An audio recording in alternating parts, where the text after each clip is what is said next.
Hi, నేను మీ Nagaraj బైర్శెట్టిని. Senior జర్నలిస్ట్గా మీ అందరికీ సుపరిచితున్నే. గతంలో ఛానళ్ళలో కూడా పనిచేయడం జరిగింది. ఇటీవలే ఒక కొత్త ఛానల్ అంటే యూటీవీ అనే ఒక ఛానల్లో కూడా జర్నలిస్ట్గా జాయిన్ అయ్యి ఇక్కడ విధులు నిర్వర్తిస్తున్నాను. నా వృత్తి ధర్మంలో భాగంగా కొన్ని వందల ఇంటర్వ్యూలు చేశాను. అయితే ఉద్దేశపూర్వకంగా కానీ ఎవరి ప్రోద్బలంతో కానీ నేను ఏ ఒక్క ఇంటర్వ్యూ కూడా చేయలేదు. పూర్తిగా నేను సేకరించుకున్న సమాచారం మేరకు ఇంటర్వ్యూలు చేస్తూ వచ్చాను.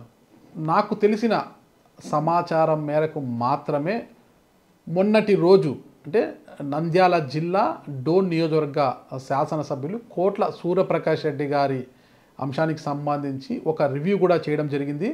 ఆ రివ్యూలో నేను చెప్పిన ఒక 2 అంశాలు కోట్ల కుటుంబానికి కావచ్చు, వారి అభిమానుల మనోభావాలు దెబ్బతిన్నట్లుగా నాకు తెలిసింది మొన్నటి రోజే. అయితే అది తెలిసిన వెంటనే నిన్నటి రోజు నేను ఆ వీడియోలను యూట్యూబ్ నుంచి తొలగించడం కూడా జరిగింది. ఆ రివ్యూలోని అంశాలు పూర్తిగా నా వృత్తిలో భాగంగా నేను తెలుసుకున్న అంశాలే, మరి ఇతరుల నుంచి సేకరించినట్టయితే కాదు. ఈ వీడియో వల్ల వారి కుటుంబ సభ్యుల, అభిమానుల, కార్యకర్తల మనోభావాలు దెబ్బతీయాలన్న ఉద్దేశం అయితే నాది కాదు. నా రివ్యూ వల్ల, నేను చేసిన రివ్యూ వీడియో వల్ల వారి మనోభావాలు దెబ్బతిన్నాయని నాకు తెలిసింది కాబట్టి నేను వారందరికీ కూడా బేషరతుగా క్షమాపణ చెప్తున్నాను.